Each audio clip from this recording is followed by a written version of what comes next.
Salut à tous, la team OL, tout même chaud pour Lyon Fan TV. Très heureux les gars de vous retrouver pour une nouvelle vidéo. J'espère que vous allez bien dans cette belle Coupe du Monde. À l'aube finalement d'un match qui s'annonce extraordinaire entre la France et l'Angleterre, ça sera samedi. Franchement, on vit une belle Coupe du Monde, je le dis à chaque fois, mais c'est top hein, avec la qualification des Marocains. D'ailleurs, big up à tous les suiveurs de ces chaînes qui sont d'origine marocaine. Et puis, même si on veut élargir à nos suiveurs, à nos followers d'Afrique, du Maghreb, vraiment un grand coucou à vous et félicitations vraiment pour cette qualification magnifique en quart de finale de cette Coupe du Monde. Avant toute chose, vous connaissez le refrain.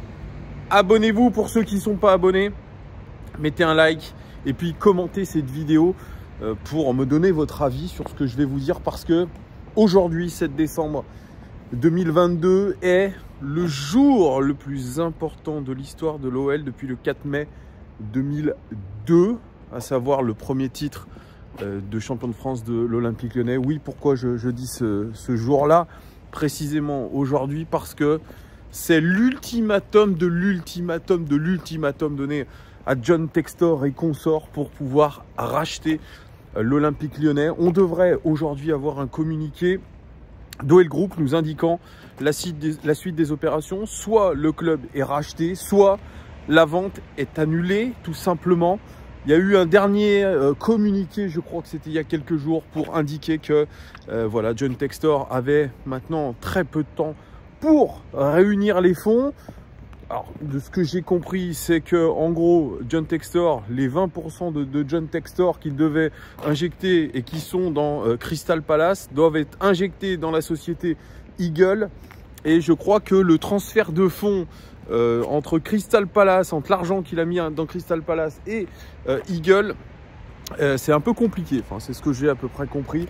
Mais en tout cas, sachez bien une chose, les amis, c'est que on peut vivre les heures les plus sombres de l'Olympique Lyonnais, puisque aujourd'hui c'est simple, IDG et Pathé peuvent, si la vente est annulée, vendre à n'importe qui pour récupérer du cash et pour récupérer des billes, pour faire voilà, pour finalement récupérer ce qu'ils voudraient pour pouvoir réinjecter eux dans leur société, notamment Pathé avec les difficultés qu'il y a dans le cinéma actuel, ce qui voudrait dire que la position de Jean-Michel Aulas serait fragilisée. Il ne serait plus sûr de rester président directeur général de l'Olympique Lyonnais.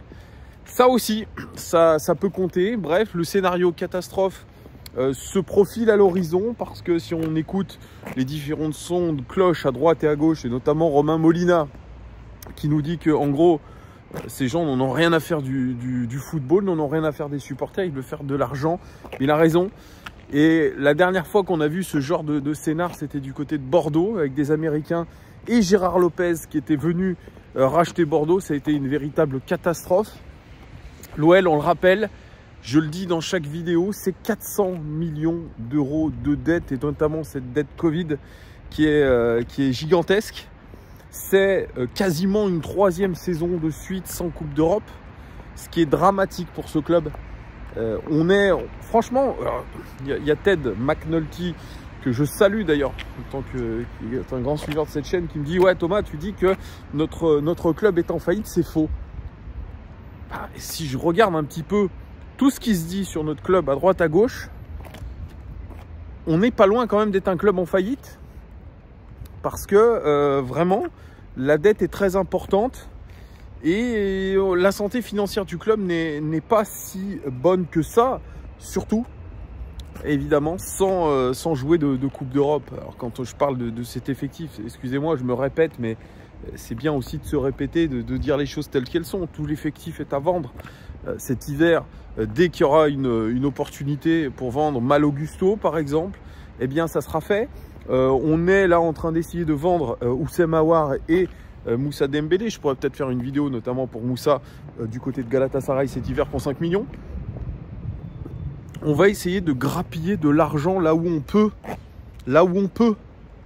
Donc quand je vois notre club aller se pavoiser à Dubaï pour des raisons marketing, on voit nos amis lyonnais s'entraîner sous un soleil de plomb avec plus de 30 degrés à Dubaï dans leur Dubai Camp. Et oui, parce qu'ils ont fait ça, parce qu'on joue la Dubai Cup et que nous sommes sponsorisés par Fly Emirates. On va affronter Arsenal, on va affronter Liverpool. D'ailleurs, le match est demain 8 décembre. 8 décembre, date importante pour l'histoire de Lyon. Vous savez, cette fête des Lumières, cette fameuse fête de l'Immaculée Conception. On fête Marie à Lyon. J'allais dire l'Olympique Lyonnais. En tout cas, on est vraiment dans... C'est marrant, il y a beaucoup de symboles, je trouve, dans cette période-là. Et nous, on est vraiment dans l'expectative. On va jouer ce match contre Arsenal demain à 16h30 sur OL Play. On saura d'ici là, je pense, si l'OL est racheté ou non par John Textor et ses copains. Franchement, en tant que supporter, et je vous croise, et d'ailleurs j'en profite pour saluer Jean-Luc avec qui j'ai parlé, vous êtes dubitatif, vous êtes inquiet, vous êtes stressé. Aujourd'hui, comment un tel club bâti par Jean-Michel Aulas peut se retrouver dans cette situation-là? Dans cette situation-là, après tout ce qu'a construit Jean-Michel Aulas, se retrouver dans les méandres d'une vente qui ne se fera pas, ou alors une vente qui se fera dans des conditions compliquées. Franchement, c'était inimaginable à une certaine époque. L'OL propriétaire de son stade, est-ce que finalement la clé pour l'OL, ça serait pas de vendre son stade? Aussi, on peut se poser la question pour récupérer du cash flow. Voilà, mais moi je suis aussi inquiet, aussi déçu que vous de voir où on va. Parce que c'est ça le plus inquiétant, de ne pas savoir, de ne pas connaître l'avenir, de ne pas pouvoir l'anticiper. Et soyons très honnêtes, l'Olympique Lyonnais n'ira probablement pas en Coupe d'Europe la saison prochaine. On a pris beaucoup trop de retard. Je ne vois pas comment cela serait possible. Il faudrait évidemment faire un gros mercato. Il faudrait que l'OL change complètement de visage après cette trêve de la Coupe du Monde, ce qui me paraît complètement improbable. Donc, maintenant, on est sur des scénarios un petit peu catastrophes, un petit peu pessimistes, mais il faut se le dire.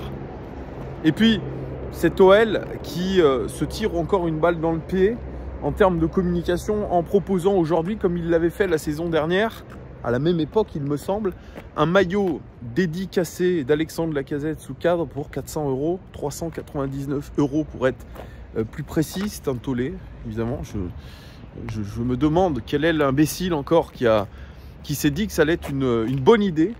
8e du championnat, catastrophique sur le terrain, dans l'état d'esprit, et pouvoir imaginer vendre un maillot dédicacé sous vert comme si c'était un ballon d'or, comme si c'était une gloire du club, même si c'est un très bon joueur, Alexandre Lacazette, ce n'est pas une légende du club. Comment peut-on avoir, je dirais, l'indignité de vendre cet objet-là pour 400 € à des gogos? Après, on s'étonne, les amis, que certains vendent des maillots dédicacés ou portés en match sur Vinted pour des sommes avoisinant les 400 ou 500 €. Écoutez, le club le fait aussi et essaye de plumer encore plus le supporter dans cette, je dirais, dans ce marasme. Pourquoi ne pas proposer tout simplement un jeu concours et faire gagner des maillots dédicacés sous cadre? Ça serait la moindre des choses, plutôt que de les faire payer à des gens. Voilà, bien sûr, il y aura sûrement des achats, ils le savent, hein. S'ils le mettent en vente, c'est qu'il y aura forcément des gens pour pouvoir l'acheter. Mais c'est indigne, encore une fois. C'est à l'image de ce que nous propose l'Olympique Lyonnais depuis plusieurs mois, plusieurs années. Donc voilà, je crois qu'on est en train de toucher le fond avec ce club. Et je suis désolé vraiment d'être aussi pessimiste que le ciel d'aujourd'hui et le temps de Lyon aujourd'hui, qui est un temps très froid, très humide, très gris. On a l'impression d'être à Saint-Étienne. Non, je rigole, quoique c'est pas très beau. C'est vrai que les bars d'immeubles, c'est pas très beau. Mais voilà, donc moi je suis complètement dépité, vraiment, je suis dépité. Je suis dépité de voir vraiment la situation dans laquelle on est. Vous allez me dire en commentaire si vous pensez comme moi, si vous pensez comme moi que c'est le jour aujourd'hui le plus important depuis le 4 mai 2002 à Lyon, à l'Olympique Lyonnais. Dites-le moi en commentaire, c'est important, je vous lis. Je ne vous réponds pas forcément à tous, mais je vous lis, je lis tous vos commentaires. Et voilà, j'essaye de voir un petit peu ce que vous pensez de tout ça, de cette situation-là. En tout cas, je vous fais des gros bisous, merci de votre fidélité. Et je vous dis, soit demain en live pour un débrief du match Arsenal, soit je ferai un débrief comme j'ai fait plus tard en vidéo. Je verrai quel temps j'aurai à ma disposition pour faire tout ça. Je vous fais des gros bisous, je vous dis à très très vite. Ciao.